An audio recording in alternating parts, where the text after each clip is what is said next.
Hello and welcome to the first episode of a series designed to help online teaching and learning at KTH. The last few weeks have seen unprecedented change in the way that we deliver our courses. We've been forced at very short notice to move online, and many of us were quite unprepared for this, having planned traditional lecture courses. My name is Arnold Peers, and I'm Head of Department of the Department of Learning and Engineering Sciences at KTH and Professor of Engineering Education. The challenge we're facing is a rapid shift to online delivery. In the last few weeks, we've been focusing on coaching in Canvas and Zoom to help people to get up to speed with the tools. And as we all know, traditional courses often focus on lectures, laboratories, hand-in assignments, and written exams, and these don't necessarily translate well into an online learning environment. So some of the questions that we need to address here are, how do we go online effectively?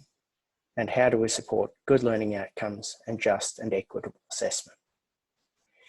It's not just a matter of moving from this to this. It's really about using technology for learning in a way that helps our learners to get more out of the way they interact with us and with their colleagues and peers in these online learning environments.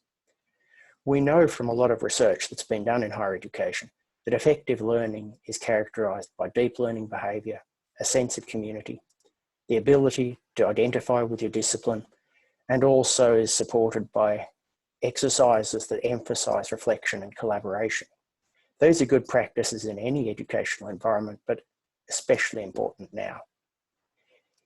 If we consider the way we could go about this, one of the dangers of going online rapidly is that we're focused on making e-learning alternatives of the things that we already do, such as lectures, reading exercises, and audio visuals.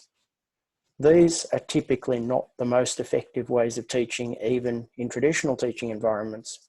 Quite a lot of research supports that, but they're even worse when we translate them unthinkingly into online environments. We just lack that face-to-face personal contact with people in the classroom, and it makes some of these experiences a lot less rewarding than they would otherwise be.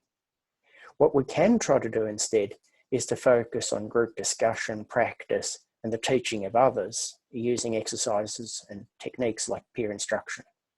However, to get there, we really need to work out how we use our resources.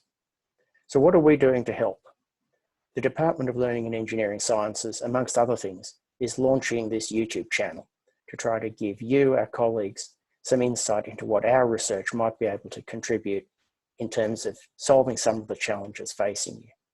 Future episodes in this series will include focus on electronic examination and online assessment, facilitating learning through online discussions, how do you move your laboratory online, pedagogical resources, and some examples of best practice.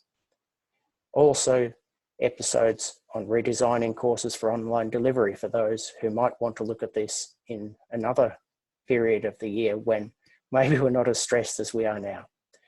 And also, last but not least, to allow you, our colleagues, to make some videos of your experiences and to help to share the experiences that we've gained through this rather stressful time. The department also has a number of other resources that I advise you to have a look at if you're interested, and we'll look forward to seeing you in some of the future episodes. Thanks for listening.